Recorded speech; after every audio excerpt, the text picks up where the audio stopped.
తాకట్లో ఉన్న బంగారాన్ని విడిపించి ఆ రోజున మార్కెట్ ధర కట్టి మిగిలిన డబ్బును మీకు అందిస్తుంది కొమ్మూరి గోల్డ్.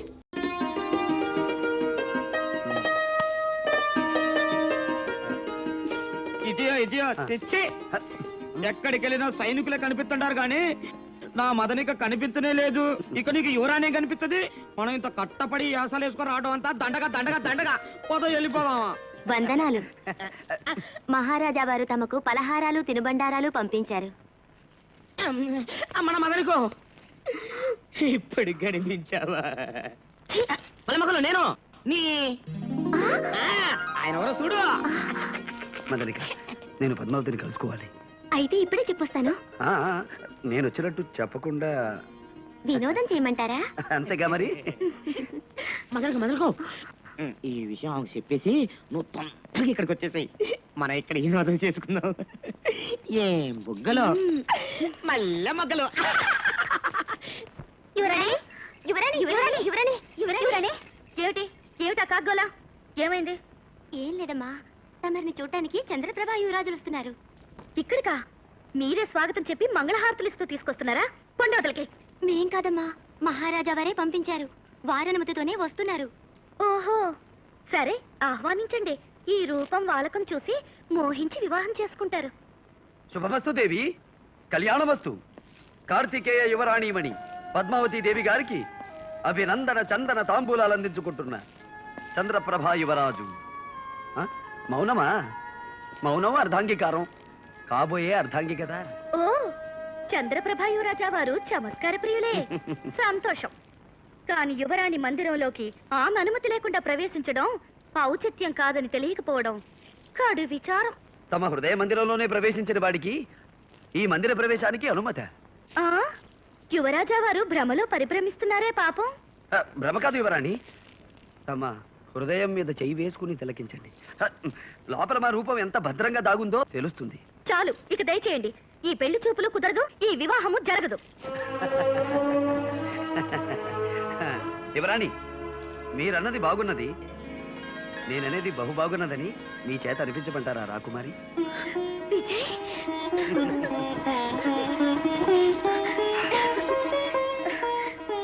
విజయ్, నువ్వు ఇక్కడికి ఎలా వచ్చావు?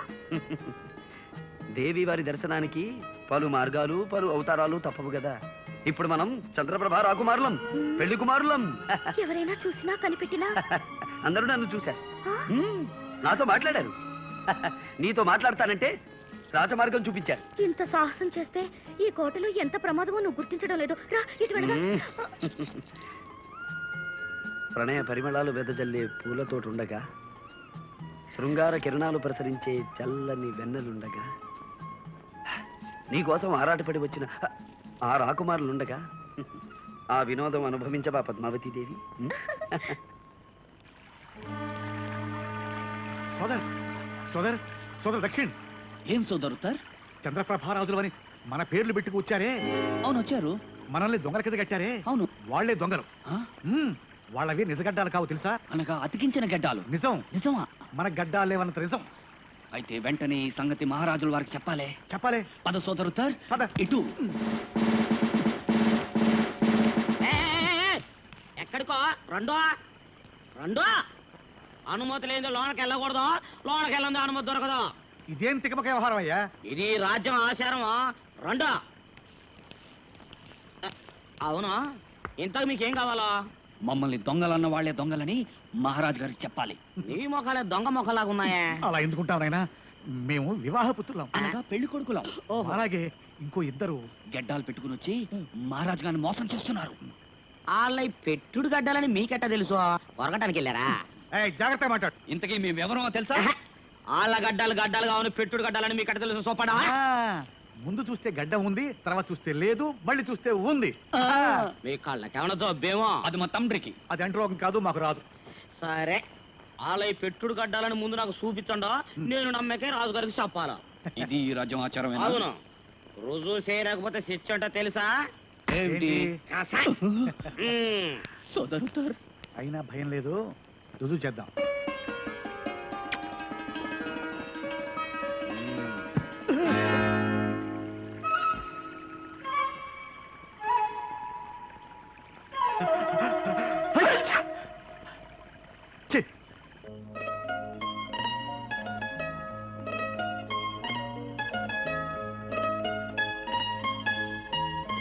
పద్మా పద్మా ఏమిటిది? గడ్డం గడ్డమే. ఎవరిది? ఎవరిది ఏమిటి? ఈవిడ గారు అంతస్తులు మర్చిపోయి ఆ పల్లె వారితో విహారాలు సాగిస్తోంది. ఆ మాట అడగరే? ఓ, ఇది అడగాలి కదా. అడగండి బావగారు. నేనెన్ని కట్టుదిట్టాలు చేస్తున్నా అడవి మనిషి రకరకాల వేషాల్లో కోటలోకి ఎలా రాగలుగుతున్నాడో అది అడగండి. ఓ, ఇది అడగాలి కదా. పద్మా, ఏమిటమ్మా ఇది? క్షమించండి నాన్న, ఇంత దూరం వచ్చాక ఇంకా మనసులో మాట దాచుకోవడం ఎందుకు? నేను ఆ విజయ్ని ప్రేమిస్తున్నాను, అతన్ని పెళ్లి చేసుకుంటాను. చూసారా చూసారా దాని పొగరు ఎలా తెగించి మాట్లాడుతుందో? అందుకే చెప్పాను తమ్ముడికి తొందరగా పెళ్లి చేయండి అని. విన్నారా నా మాట? విన్నారా అని? ఇప్పుడు విన్నాను కదా. అయితే వెంటనే ముహూర్తం పెట్టండి. నన్ను ముహూర్తం పెట్టమంటుంది ఏమిటి? ముహూర్తం పెట్టవలసింది పురోహితుడు కదా. హ.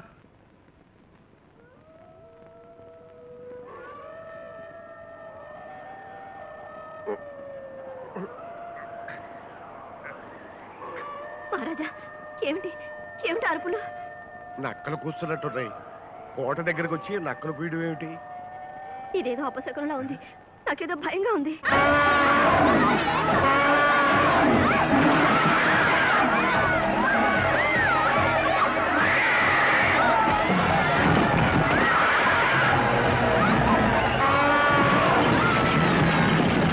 ఏమిటి అకృత్యం మంత్రి గారు? ఎన్నడూ లేనిది పట్టపటేరుకి ఇలా విజృంభించింది. రాత్రి ఉన్నట్టుండి నక్కల కూతలు. అదే అపశకునుని భయపడుతూ ఉంటే ఈ ఏనుగులా విధ్వంసం చేసింది. నీవన్నీ మూఢనమ్మకాలక్క. నక్కలు, ఏనుగులు, అపశకనాలు. సూరవర్మ, నీవన్నీ ఆధునిక భావాలు. ఈ అశుభాలు అమంగళాలు నీకు ఇప్పుడే అర్థం కావు. సర్లేండి, దీని ఫలితం ఎలా ఉంటుందో ఏమోనని నేను భయపడుతూ ఉంటే. ఏం భయం లేదు మహారాణి. దేవాలయాల్లో అర్చనలు పూజలు జరిపిస్తే ఈ అపశకునాలు అవే తొలగిపోతాయి. జరిపించండి. అన్ని దేవాలయాల్లోనూ పూజలు చేయించండి, యజ్ఞయాగాదులు నిర్వహించండి. అలాగే మహారాజా.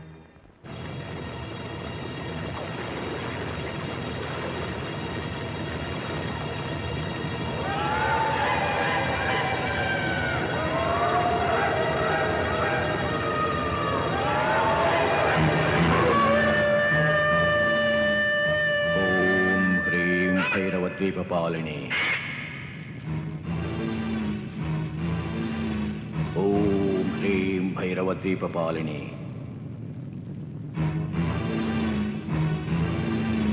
ఓం హ్రీం భైరవద్వీపపాలిని. ఓం హ్రీం భైరవద్వీపపాలిని.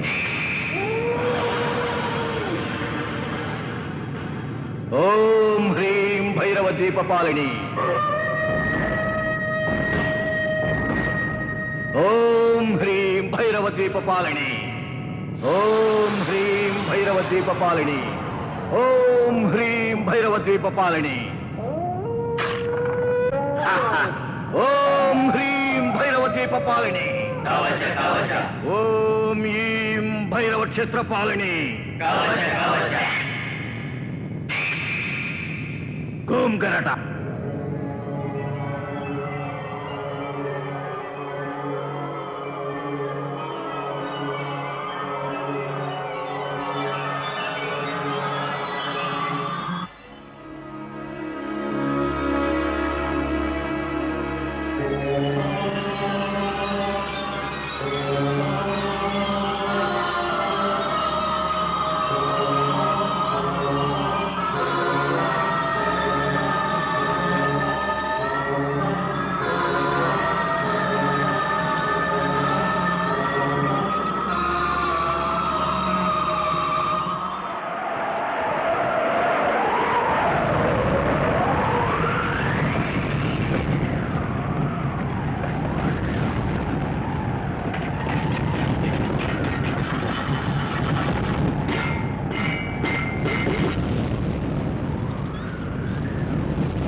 అర్పణ కాబోతున్న అదృష్టశాలి లెమ్ము.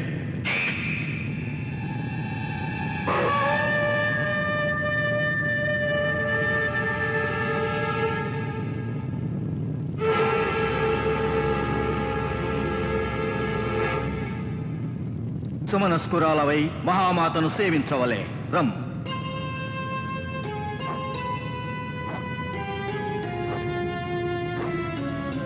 ఓం హ్రీం హ్రైం. సువర్ణవర్ణ సుందర సుకన్యామణి, సుదూరము నుండి సునాయాసముగా వచ్చినావు. నీ మనసు పరిశుద్ధము కావలే, అగ్నిహోత్రమును ప్రదక్షిణించవలే.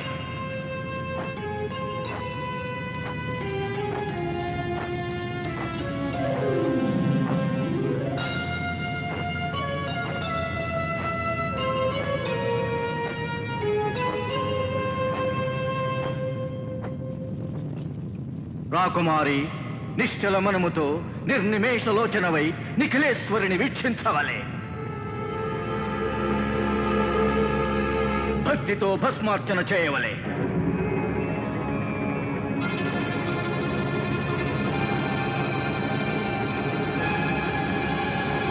కవచ కవచ మాతే, సర్వశక్తి ప్రదాతే, అనేక వత్సరములుగా నిన్నే ఆరాధించినాను. అలతి విద్యలను శక్తులను అనుగ్రహించినావు. సకల శక్తులను పొందుటకు, సర్వాధిపత్యము సాధించుటకు నీవిచ్చిన ఆనతి ప్రకారము అవివాహిత అయిన ఈ అభిరూపసిని రప్పించినాను. మీనరాశిలో సూర్యోదయ వేళలో రేవతి నక్షత్రమున జన్మించిన ఈ రాకుమారిచే ఈ పౌర్ణమి నాడు అర్చన చేయించుచున్నాను. మరు పౌర్ణమికి మరల రప్పించి ఆమె రక్తధారలతో అభిషేకించెదను. ఈ వెండి పున్నమికి అర్చన, మరు నిండు పున్నమికి అర్పణ. మకరంద మాధురి భరిత పద్మలోచని, నా భావము గ్రహించి భాషించవలే. మాతే, మరుపున్నమికి మరల వచ్చదా, అర్చనానుష్ఠానములతో నర్తించదా, నా రక్తధారలతో అభిషేకించదా.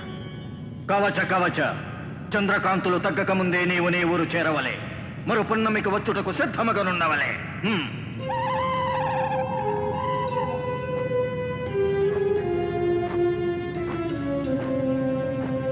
ఓం ఐం కరాళగాత్రి, ఓం క్లీం లోహితనేత్రి, ఓం హ్రీం కామవల్లి, ఓం శ్రీం కల్పవల్లి, ఓం శ్రీం దంతఘర్షణి.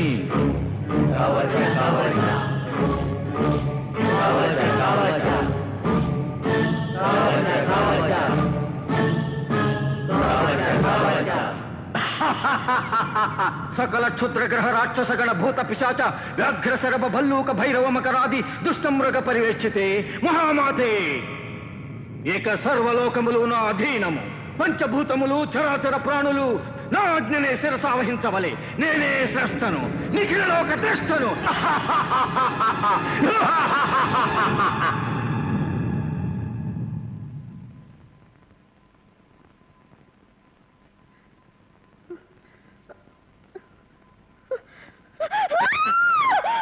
యువరాణి, యువరాణి, ఏమైంది?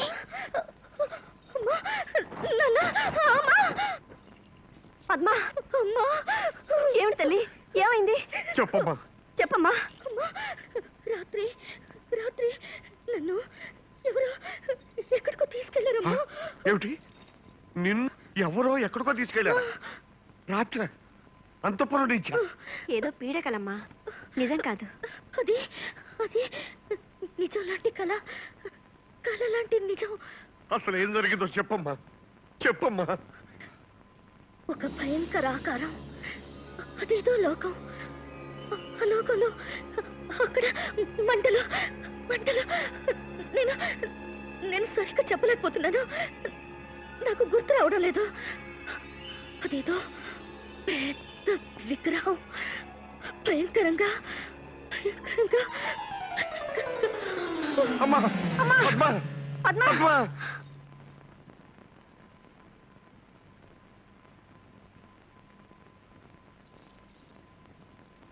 వైద్యులు ఏమి నిర్ణయించారు? ఆరోగ్య స్థితి సవ్యంగానే ఉన్నది ప్రభు. జ్వరలక్షణాలేం లేవు. నాడీ రక్తపోటు సక్రమంగానే ఉన్నాయి. ఏదో భయం ఆవహించి మూర్చిపోయి ఉంటారే తప్ప వ్యాధిగా కనిపించడం లేదు. అసలు ఏం జరుగుంటుందో ఊహించగలరా? చేతపడులు క్షుద్రశక్తులు అనేవి మానవుల మీద పనిచేయడం అన్నది ఉన్నది ప్రభు. రాకుమారి చెప్పినట్లుగా అటువంటిది ఏదైనా జరుగుంటే ఆ చేతబడి చేసేవాడు మా అమ్మాయి మీద ఎందుకు ప్రేగిస్తున్నాడు? అసలు వాడెవడు? నాకేమీ అర్థం కావడం లేదు. నాకు అర్థమైంది బావగారు. దీనంతటికీ కారణం దొంగతనంగా వచ్చి పద్మను వల్ల వేసుకుని పీడిస్తున్నాడే ఆ అడవి మనిషి విజయ్. అరణ్యాల్లో తిరిగే అలాంటి వాళ్ళకి ఈ క్షుద్ర విద్యలు తెలుస్తాయి. అయితే ఇంకా ఆలోచన ఎందుకు సూరవర్మ? వాడు ఎక్కడున్నా సరే బంధించి తీసుకురా.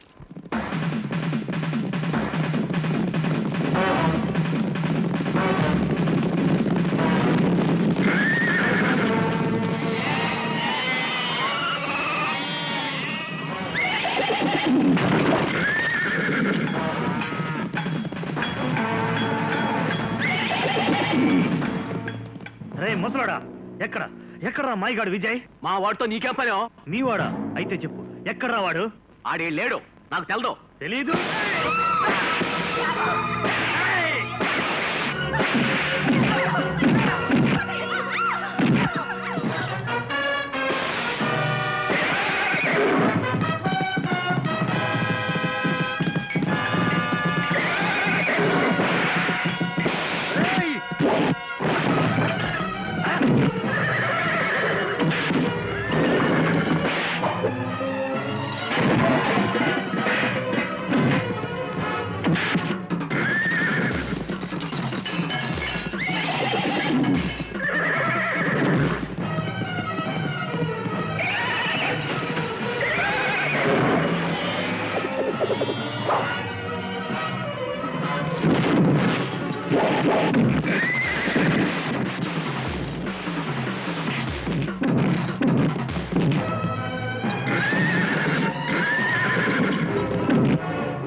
లాక్కెళ్ళండి.